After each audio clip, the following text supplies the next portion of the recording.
大家好，欢迎来到养医时光，我是陈俊宏。朋友们，咱们中国人常说新年新气象，但2026年这个新年，对于很多在美国的华人家庭，特别是那些把父母接到身边团聚的家庭来说，带来的可能不是喜庆，而是一场严峻的考验。就在大家准备跨年倒数的时候，一向被很多人忽视的联邦新规已经进入了最后10天的倒计时。2026年1月1日。新版公共负担最终规则将正式生效，这份所谓的大礼可能会彻底改变许多华人父母在美国的晚年生活，甚至动摇整个家庭的根基。我猜现在屏幕前肯定有人不以为然，公共负担这词耳朵都听出茧子了，不是早就放宽了吗？如果你还有这种想法，请你一定要耐心把今天养医时光的这期内容看完。因为这可能是在新规铁幕落下前，你能听到的最重要、最直白的预警。这个世界已经变了，美国政府的财政口袋越来越紧，社会情绪也在转向。过去那些看似安全的灰色地带和普遍做法，正在被一条条新的法律条文和强大的数据算法无情地收紧、锁死。你父母今天看似免费享受的医疗福利，明天就可能变成剥夺他们合法身份，甚至追缴你们家庭资产的铁证。我们必须清醒地认识到，驱动2026年这项新规的核心动力，不再是移民政策本身，而是赤裸裸的财政压力。美国的国债像滚雪球一样越滚越大，社会保障体系面临穿底的危机，本土的纳税人，尤其是年轻一代，对于福利资源的流向越来越敏感。在这种大背景下，任何非公民群体对公共福利的使用都会被放在放大镜甚至显微镜下审视。新规的逻辑已经从一开始的管理使用变成了预先筛选和成本规避。说白了，政府不想再为未来可能产生高额医疗和社会服务成本的新移民埋单了，他们要在一开始就把这部分人挡在门外，或者让已经在境内的人知难而退。那么，这个新规到底新在哪里，又狠在何处呢？它的核心变革是从事后追溯变成了事前预测。过去的规则主要是看你过去有没有长期依赖政府现金补助或长期住院护理，但从明年元旦开始，移民局官员的电脑里会多出一套 AI 预测算法系统。当你的父母申请绿卡延期或入籍时，官员会将一系列个人数据输入系统，年龄比如超过65岁，现有的慢性疾病诊断如心脏病、糖尿病、肾病，英语熟练程度、教育背景，甚至技能状况。这个算法会根据海量数据模型，冷酷地推算出一个概率，这位申请人在未来5年内需要依赖美国政府医疗福利，尤其是白卡维持健康和生活可能性有多高，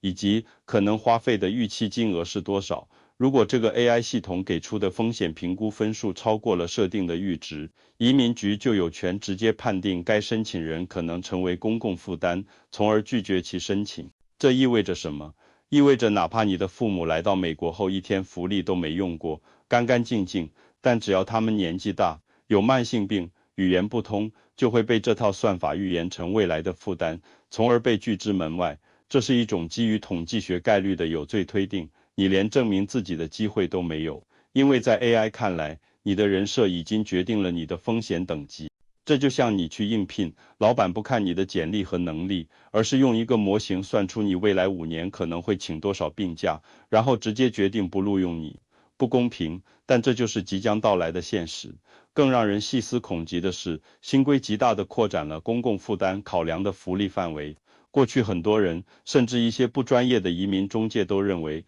只要不是长期住养老院，使用白卡 Medicaid 看门诊、拿药、做理疗都没关系。这是一个致命的误区。在新的审查框架下，任何非紧急的、常规性的、持续性的医疗福利使用记录都会成为负面评价因素。你父母每个月用白卡去家庭医生那里复查高血压、糖尿病，每季度去拿政府补贴的处方药，这些数据都会被记录、被整合、被分析。在移民局看来，这不再是单纯的基本医疗需求，而是一种持续的公共资源消耗。当积累到一定程度，这条完整的消费记录链就会在关键时刻，比如申请绿卡转正或入籍时，变成一份无法辩驳的依赖证明，导致你的申请被拒绝。让我分享一个正在发生的案例。主人公刘先生。刘先生夫妇持绿卡在美国生活多年，因为收入符合标准，一直使用白卡作为医疗保险。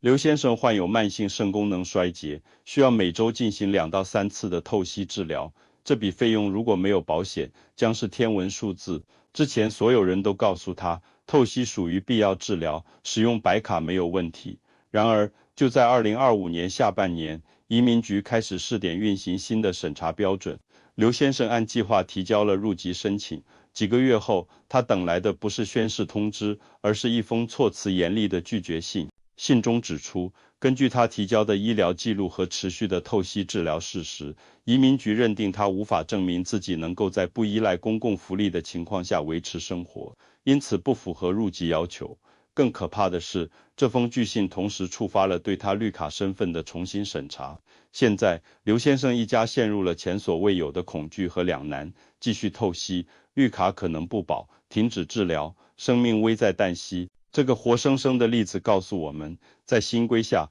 即使是维持生命的必要治疗，也可能被曲解为不可接受的公共负担。美国政府为什么选择在2026年这个时间点如此严厉地执行这项规定？深层原因是人口结构的危机。美国婴儿潮一代已经全面进入高龄阶段，本国老年人的医疗和社会保障需求呈爆炸式增长，财政早已不堪重负。在这种情况下，他们首先要保障的是本国纳税人的利益。对于通过家庭团聚移民而来的，没有在美国工作纳税记录的父母一代，他们的容忍度正在急剧降低。新规的本质是一道用数据和算法构筑的经济隔离墙。所以，请大家彻底改变一个观念：从2026年1月1日起，白卡 Medicaid 对移民家庭而言，性质已经发生了根本改变。它不再是一张单纯的医疗保险卡，而是一个带有高风险的身份负债。每一次使用都在为移民局的数据库添加一条依赖记录，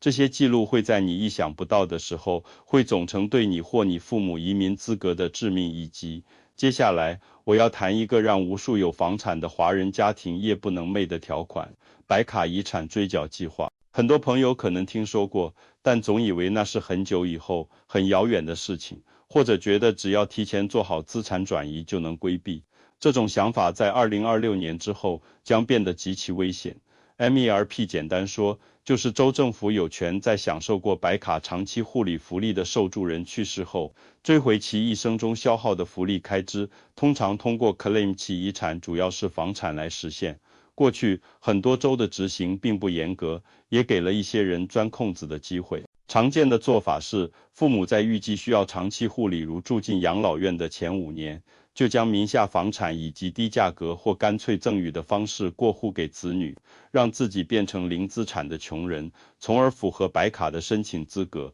他们以为只要平安度过5年的追溯期，政府就无可奈何了。但新规带来的不仅是联邦政策的收紧，更是各州政府迫于财政压力而大幅加强的执法力度和执法创新。现在，州政府对付这种资产转移策略的武器升级了，他们开始频繁动用欺诈性财产转让法。这条法律的核心是，如果政府能够证明你转移资产的主要目的就是为了骗取政府福利资格，那么无论这次转让发生在多久以前，政府都可以向法院申请撤销这笔转让，将该房产重新划归回老人名下，作为遗产进行追缴。这意味着所谓的5年追诉期，在欺诈认定面前可能形同虚设。我想起一个发生在加州的真实司法案例，情节极具代表性。一位华裔老太太在7年前将名下唯一房产以1元对价过户给了儿子，此后一直与儿子同住。几年后，因健康状况恶化，她申请了白卡，并住进了养老院，直到去世。儿子处理完母亲后事不久，便收到了州政府高达数十万美元的医疗费用追缴通知。儿子震惊不已，拿出房契证明房子早已归属自己。然而，州政府的律师在法庭上指出，有充分证据表明，老太太在转让房产时并未获得任何合理补偿，且转让行为与随后申请高额福利之间存在直接的时间关联和目的关联，构成欺诈性转让。最终，法院支持了州政府的诉求，判决撤销当年的房产过户，将该房产作为老太太的遗产用于抵扣医疗债务。儿子不仅失去了房产，还背负了沉重的诉讼费用。这个案例血淋淋地揭示了一个道理：你以为提前转移了资产就高枕无忧，但在政府强大的追索意志和法律工具面前，这种小聪明可能不堪一击。免费的长期护理，最终的买单者很可能就是你们家那套最重要的房子。如果说 MRP 是针对父母被资产的秋后算账，那么下面这个风险则是直接瞄准作为担保人的子女，也就是你们每个人的经济命脉。还记得在给父母提交移民申请时，你作为赞助人签署的那份 I-864经济担保书吗？当时你可能觉得这就是一份移民局要求的格式文件，签了就完了。我在这里必须用最严肃的语气告诉你，那是一份具有法律强制效力的对美国政府做出的财务担保合同。这份合同白纸黑字写明，作为担保人，你承诺在你的父母被担保人成为美国公民之前，或在他们工作满40个季度约10年之前，你要为他们提供经济支持，确保他们的收入不低于联邦贫困线的125%，并且保证他们不会成为公共负担。换句话说，如果政府为你父母支付了本应由你承担的医疗或其他福利费用，政府有权根据这份合同向你这位担保人追讨全部款项。在过去，联邦和州政府很少真正大规模地向担保人追债，但在2026年之后，随着财政压力激增和执法优先级改变，这一切将成为常态。各州医疗补助机构在支付了大笔白卡费用后，会非常乐意将账单转给签署了 I-864的担保人。法律程序非常清晰，政府作为这份担保合同的第三方受益人，有权直接起诉你，要求你履行担保义务，偿还你父母消费的福利开支。如果你不支付，后果会是怎样？那将是全方位、无死角的财务打击，工资扣押。法院可以下令你的雇主直接从你的薪水中扣除一定比例，用于偿还这笔债务。信用破产，这笔债务会被报告给信用局，你的信用分数可能一落千丈，未来贷款买房、买车，甚至申请信用卡都会变得极其困难。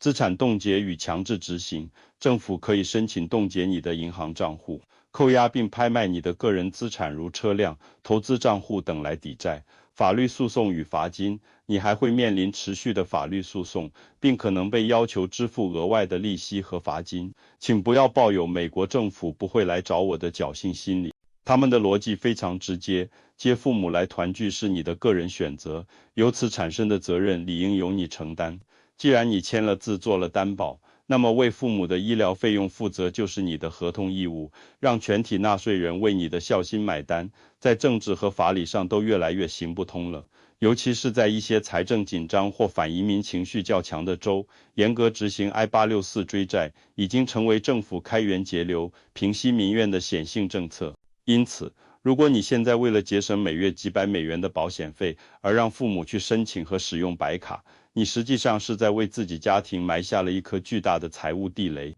这颗地雷的引爆器掌握在州政府医疗补助办公室的手里，一旦引爆，毁掉的可能是你多年的积蓄和未来的财务自由。除了以上针对性的法律工具，2026年后的美国对于福利欺诈的侦查手段也进入了大数据 AI 时代。过去那种依赖举报、调查效率低下的模式已经过时，现在社安局、国税局、移民局以及各州福利部门的数据壁垒正在被迅速打通，一种叫做生活方式审计的算法监控体系正在被广泛应用。这套系统不单单看你的报税收入，它通过分析多维数据来勾勒你的真实生活水平。这对于一些华人家庭传统的低调享受福利做法，构成了毁灭性打击。想想看，是不是有这样的情况？父母名义上是低收入甚至零收入，符合白卡申请资格，但他们实际的生活状态是住在子女位于优质学区的豪宅里，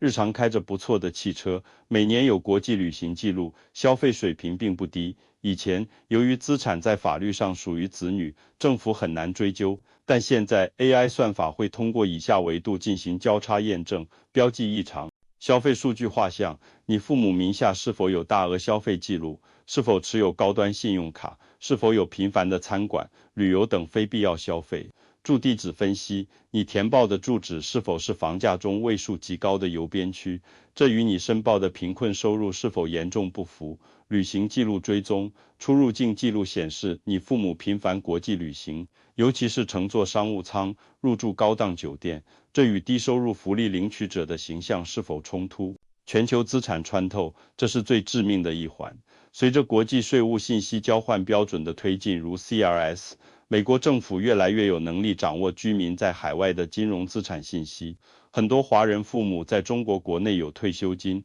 房产、存款，但在美国申请福利时并未如实申报。一旦大数据比对发现你在海外有稳定收入或资产，这不仅仅会导致福利资格被取消，更会被认定为福利欺诈和提供虚假材料，面临巨额罚款、追缴福利款，甚至刑事指控和身份吊销的风险。政府的逻辑现在非常清晰而强硬，如果你拥有支撑高品质生活的实质资源，无论这些资源在谁的名下或位于哪个国家，那么你就应该用自己的资源来支付医疗费用，而不是占用为真正贫困人群准备的救命福利。在大数据面前，伪装贫困将变得异常困难，代价也将无比高昂。分析了这么多严峻的挑战，并非是为了制造恐慌，而是为了让大家在危机全面降临前，拥有清醒的认知和宝贵的应对时间。现在，距离2026年1月1日还有最后几天，这正是采取必要行动的关键窗口期。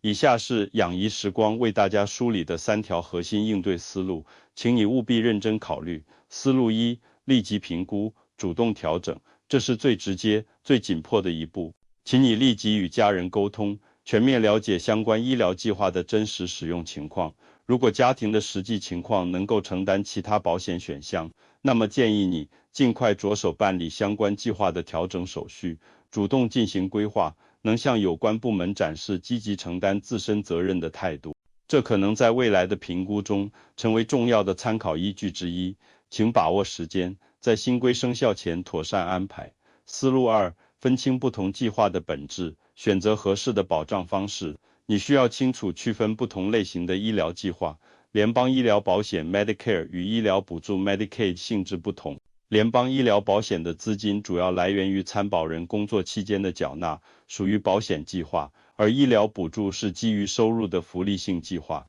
因此，对于大多数通过家庭团聚来到这里的父母，若不符合联邦医疗保险条件，那么合适的解决方案是为他们选择合适的私人医疗保险。这笔费用，建议你换个角度看待，它是一种对家庭保障与长期稳定的投入。通过合规的保险市场，即使收入有限，也可能获得保费上的支持，这是更为稳妥的选择。思路3：如有需要，应提前进行合规的财务安排。如果父母健康状况复杂，未来可能需要长期的护理支持，而家庭经济能力有限，那么使用相关福利可能是最后的选择。但即便如此，也不应毫无准备的直接申请。在此之前，应完成专业、合规的财务规划。正确的做法是及时咨询精通相关领域的专业律师，了解设立合规信托的可能性。将资产通过合规方式安排，满足规定的期限后，才能在申请时不被计入资产。这个过程需要提前规划，且必须严格符合法律要求。如果你预见到未来可能有相关需求，那么现在就是开始规划的重要时机。在养怡时光这期内容即将结束的时候，我想再次为大家凝练3条必须牢记的原则，请在每一次做相关决定时，都用它们来审视。原则1：医疗补助应视为特殊情况下的保障，非紧急情况谨慎使用，将其严格用于必要的医疗支出，而非日常医疗支持。常规医疗需求应通过私人保险或自费解决。原则2：经济担保书是具有法律效力的承诺，需严肃对待。从签署之日起，即意味着你愿意为相关家人的生活承担法律规定的责任，直至义务解除。原则3：在信息透明的环境下，如实申报是最稳妥的方式，避免任何可能引起误解的安排。你的消费、居住及资产信息可能被多角度核实，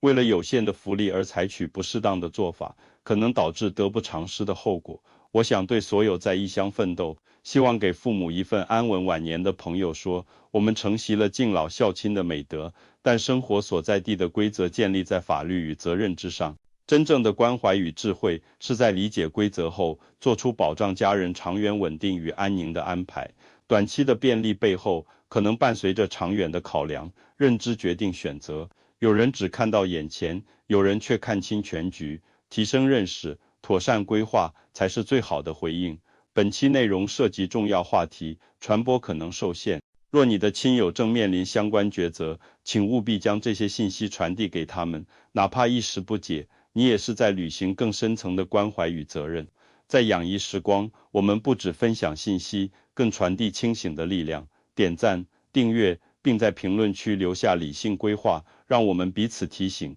相互支持。在这场关乎家庭未来的守护中，清醒的头脑与妥善的行动是我们最坚实的依靠。我是陈俊宏，下期再见。